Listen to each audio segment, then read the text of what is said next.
Hello and welcome to a very English craft room and another in the scrapbooking series. This time we'll be scrapbooking photographs taken whilst we were walking in Rome, and it suddenly struck us that we were walking in the footsteps of many other people through many centuries, and we wondered just what stories these pavements could tell if they could speak. So I started by using a stencil on some plain craft paper, using a brown ink distress ink there by Tim Holtz, I think it's the Vintage Photographs, that one, and using a stencil of sort of crazy paving.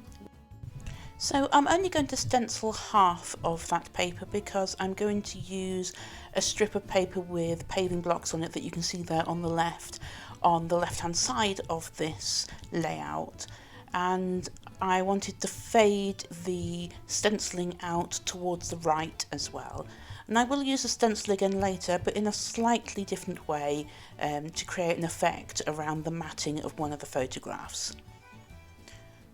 Stenciling isn't something I do a lot of, so recently I have challenged myself to do a little bit of it, and just to see whether I like it or not. And for some layouts I think actually it turns out quite nicely. So now, sticking down the paper onto the left hand side there, you'll see that actually the strip of the paper is slightly wider than half of the page, and I didn't want it to be an exact half. I think aesthetically it looks slightly odd on the page if it is an exact half, so I try and go for sort of 7-inch 5-inch split if I can, something like that. In a kit of Mediterranean themed scrapbooking stuff, I had these little strips that you can see that I've just put down on the left there, and I'm going to use one of them that says something about walking through history, just along the bottom of it. So sticking this piece of paper down with double-sided tape, again using one of my dental tools there, just to smooth the tape down and then to pick off the backing paper.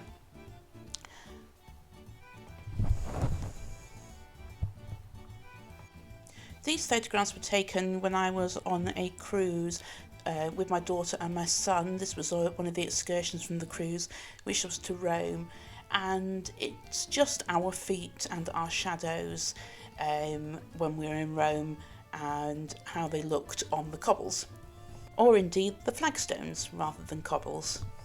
So you can see I had experimented on the back of that craft paper with different inks to see which one was going to work best before actually committing to doing it on the front there. So just trimming off the excess of that paper that was hanging over the edge of the craft paper there, and now having a look to see what I want to do with these photographs. So just trying to pick out which of those strips I want to use, and indeed where I want to put it if I do. So there we go, it's the one there. It's like a sort of stony colour, so it matches in quite nicely, but again it was slightly wider than the page, so just using some little scissors there just to trim it down. It was a lovely holiday with my two grown-up children, very relaxing even though we were busy all the time, very free of stress, and it was just nice to spend some quality time with just them. We took this trip a year before my daughter's wedding, and it was nice just to have that time before all the busyness of the countdown to the wedding and getting everything prepared for that, including making the bridesmaids' dresses and fitting her wedding dress. So I decided I was going to mat these photographs with a brown cardstock there, just because it tones in well with the stone theme of the layout.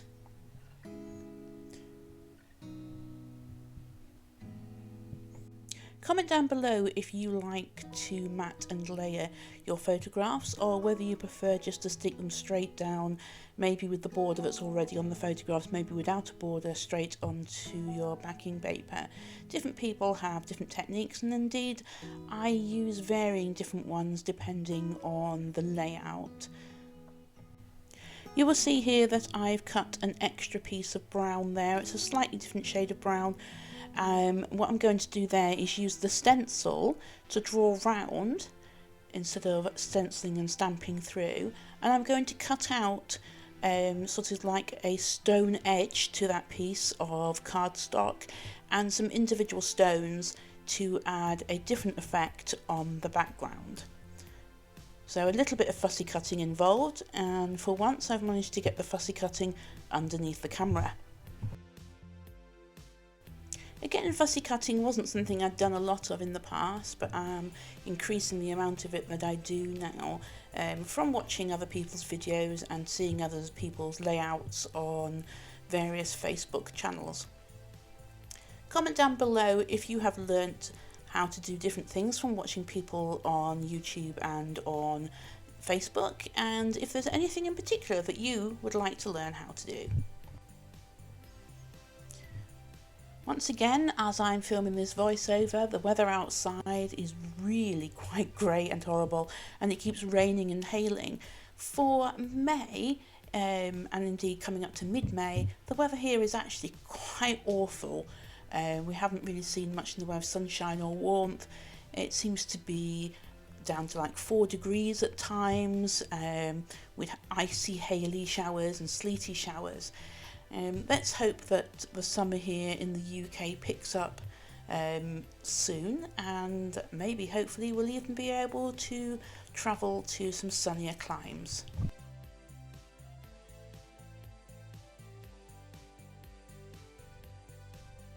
Ironically, the piece of music that I've put on the background here, which actually I put here quite a while ago, is called Behold the Sun. I really would like to behold the sun right now. So you can see here that I'm actually edging all of these bits of paper, cardstock that I've cut out, these little stones, in the same ink as I used before, and I will do the same to that little matting layer that I've cut out with the stone edges. It's a bit fiddly and you do end up with a lot of it on your fingers, but it is worth it in the end. So there you go, you can see I'm doing it there. That is very, very much speeded up from reality.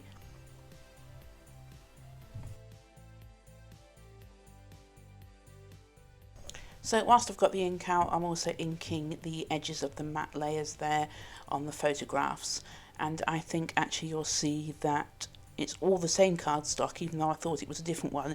It's just that each side has a slightly different colour. So I'm just popping another layer on top of this little matte layer that I've cut out that's got the stone edge. This is where I'm going to put the journaling, and again it's a sort of stone coloured piece of paper, and I think again it sort of matched in quite nicely. And then again, journaling wasn't something that I'd used to do a lot of, but I now see it as being something that's quite important for people who are going to be looking at these layouts in the future, to be able to have some idea of what it is that you're actually trying to tell the story of. So again, this is all really rather speeded up, and I'm just having a look how I want to put these on the actual paper. So I decided that actually this was just slightly too big, so I'm just giving it a bit of a trim down all around, just so that it actually matches the similar sort of sizes of the photographs. And clearly I couldn't make my mind up which way around I wanted to put these. I think actually it ends up being back the other way round eventually, although without the piece of paper in front of me, the layout in front of me, it's sometimes difficult to tell. Clearing it all across there. Obviously I'm happier with it over there, and the title will go in the top left hand corner there. So again, just trimming down the edges. I know I've inked them, and I will go back and ink them again. It's just trying to make it fit a little bit better, and I've trimmed too much off, so now I'm having to stick it down again onto another layer of the same colour, just so actually there is some showing. Sometimes you make mistakes and you have to have a little bit of a try again, and you can see there I just had difficulty in getting it lined up. I'm still trying to perfect the trimming of the mats and layers using the trimmer. For years I've used a ruler and a rotor cutter, so it's just learning where on the actual trimmer you need to be to get the size of mat and layer that you want. So there you go, you see I'm inking it again.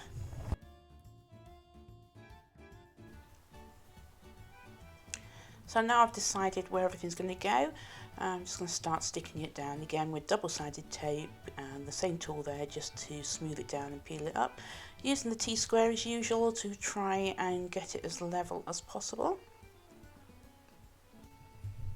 It seems very strange to think that actually within the next few weeks my job will start getting back to normal. I'm going to stop working in the vaccination centre and go back to doing the teaching at the hospital that I would normally do. So I'm now continuing to do a lot of the planning towards that. And it's very difficult because at the moment we don't know what the guidance is going to be in terms of social distancing, mask wearing, etc, etc. Particularly as now most of the staff have had both of their vaccines. But obviously we do need to remain being very cautious and very careful. Comment down below how it is where you are.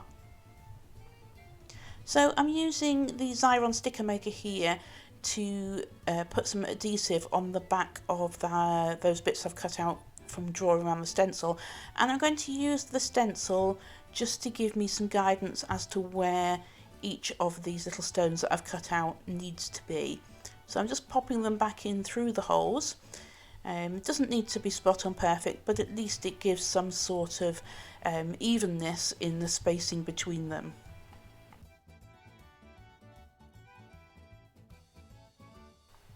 It's a little bit fiddly, but I think it's worth it in the end.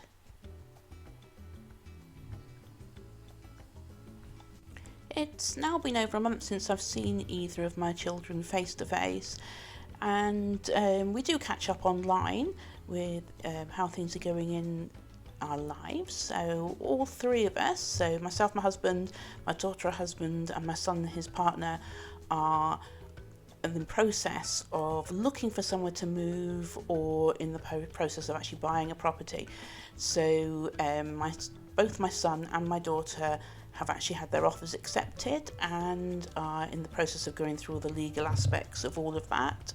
Myself and my husband are still struggling to find somewhere to move into. Everywhere we look at sells very, very quickly or isn't particularly what we're looking for. So I've chosen the sort of khaki, stony sort of coloured alphas. There's a variety of alphas there, all in the same colour in this pad. Well, there's various different colours, but each colour has got various different alphas there. So I'm just popping them onto a perspex ruler there so that I can have a little play around with the position of them without actually committing to sticking them down. And then I find a sort of old gold coppery sort of coloured one as well to use for one of the words. And I think this is probably because I didn't have enough in the original to continue doing it that way. But it looks nice that way, and I've put the word of on a right angle to the rest of it, and I've also put the words in the same gold as the history, and again nestled them in rather than it just being long lines of text.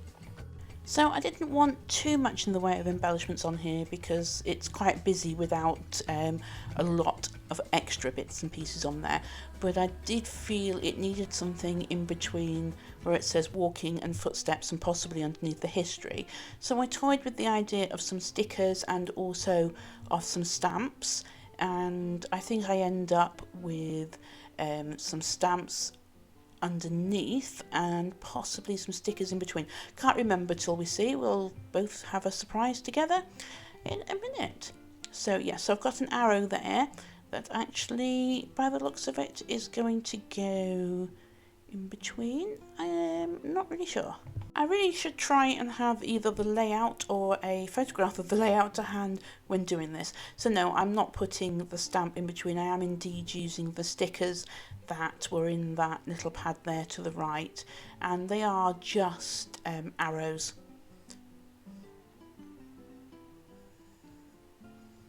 So having a bit of a fiddle around, trying to get things straight.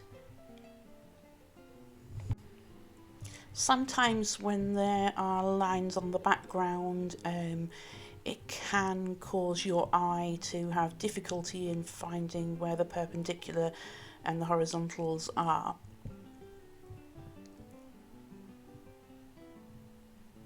And also when you are using multiples of the same, trying to get the spacing can be a little tricky, so using the ruler actually really helps there. So I'll put those little arrow stickers there in between, and it fills that gap up quite nicely, because it was looking slightly odd having that there. And now I am putting the stamp onto the perspex blocks there and using the same ink as I have used to run around the edges of all the photographs, etc. So this is just an arrow, again just to finish the theme off, and I'm just going to put the same stamp on the journaling square here as well. So now it should be time to do the journaling. And once again you can see that the sun has changed position whilst I've been filming this, and I really do think it's a real pity to shut the light out, but I do apologise for the shadow that starts to appear. I have quite small handwriting, and actually I always tend to use, when I'm doing journaling, a very fine tip pen as well, so it makes it even smaller. Some people might actually need a magnifying glass to actually read that. I'm using a brown fine tip pen. I would normally use black, but because the majority of this page is shades of brown, it just seemed fitting that the journaling was in brown as well. And it is a slightly thicker nib than I would normally use.